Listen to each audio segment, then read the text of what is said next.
Faly miarabantsika vahoaka malagasy indray miala tsiny fa matety mpiavy kely tato ato satria be dia be ny zavatra misy any amin'ny tambajotra. Ny zavatra ho resahako eto dia zavatra anankiroa. Ny voalohany le resaka hoe manova toe-tsaina vao manova rafitra, dia ny faharoa le hoe fampandraisana andraikitra ny tanora sy le resaka conclave no resahany monsieur le premier ministre. Voalohany tena aloha dia miala tsiny monsieur le premier ministre, hevitra ihany ny anahy aza raisina hoe fanoherana na inona satria miady hevitra tsika. Ny tenana hoe mila manova toe-tsaina vao manova rafitra satria le toe-tsaina mihitsy ny simba. Marina izay. Fa misy ohabolana malagasy izay miteny hoe tanana zatra mitsotra ozy tsy afaka hivokina intsony. Izany hoe toe-tsaina ny zavatra anankiray iny, ary marina matoa miteny malagasy hoe rehefa diso zatra nangalatra loatra ny olona anankiray sarotra be ny tsy angalarany. Ary izay ny zava-misy efa raiky tapisaka mpitondra fanjakana, to dia atomboko any amin'ny mpitondra fanjakana ny fanaovana kolikoly isan'ambaratongany. Ho raisitsika ohatra amin'izany ny rafitra fitsarana. Nametraka tsika disiplinina, mametraka tsika règle, fa misy foana olona mahita hoe makatso tsika dia tsy tratra, miresaka amin'ny procureur ratsy tsika dia afaka manova ny olona didim-pitsarana io, miresaka amin'ny magistrat tsika dia mandeha ilay kolikoly. Ahoana moa izany ny fehezana n'iny kolikoly iny? Dia omeko ohatra tsotra be tsika. Ohatra anatin'ny rafitra mantsy misy hoe système de structure. Ho resahatrika ny système de persuasion ohatra. Ao anatin'ny rafitra fahana mifehy olona matetika any ambanivohitra any dia mametraka ny atao hoe tody. Atahoran'ny olona kokoa le tody sy fady no le fitsarana. Izay mahatonga ny olona manao fitsaram-bahoaka. Ianao ve mino fa raha tsy hovaintsika ohatra ny rafitra fitsarana hifehezana n'le olona efa zatra manao kolikoly dia io toe-tsaina io. Izay no ilazana hoe rehefa mipetraka mazava ny rafitra rehetra, règle du jeu rehetra tsy ahafahan'ny olona anankiray manao kolikoly dia voafehy izy dia miova ho azy ny toe-tsaina. Ohatr'izay koa ny fampianarana. Raha tsy miova ilay rafitra fampianarana, ahoana ny hanovana ilay toe-tsain'ilay tanora?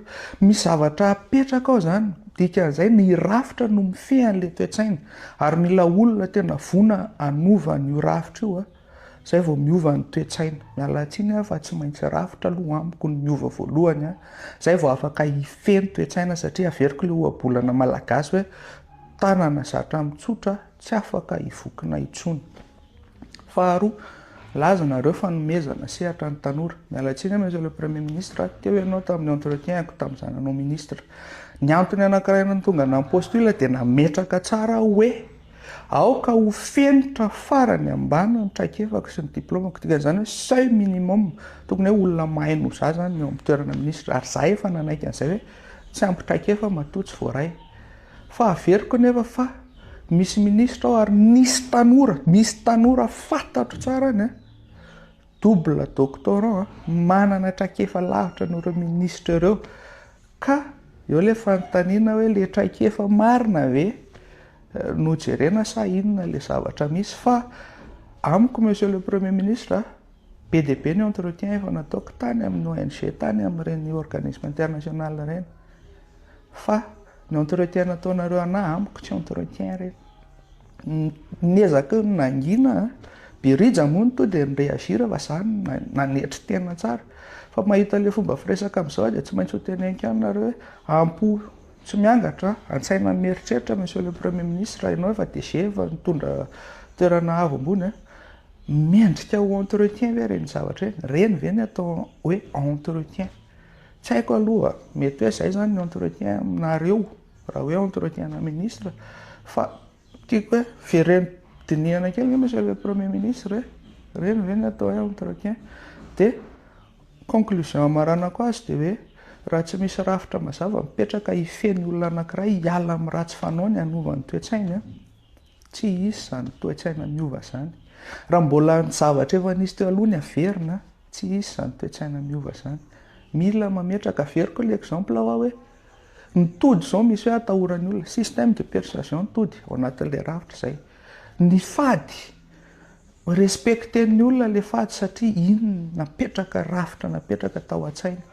Fa maninona ny tsy rarahin'ny olona ny fitsarana satria haina contourner an'le système, haina miala amin'le rafitra. Donc ahoana ny anovanao an'le toe-tsaina amin'izay fomba izay raha tsy fehezonao mihitsy aloha izy tsy afaka anao an'iny fahazaran-dratsiny iny. Mankasitraka indrindra tompoko.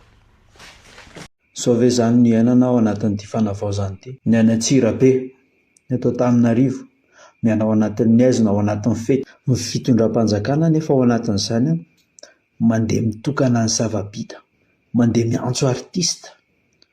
Mialatsina, tsy hoe nono tsy tianay, fa misy zavatra ohatran'izay teo aloha teo, mampatsiaro anay an'ilay zava-misy teo aloha teo.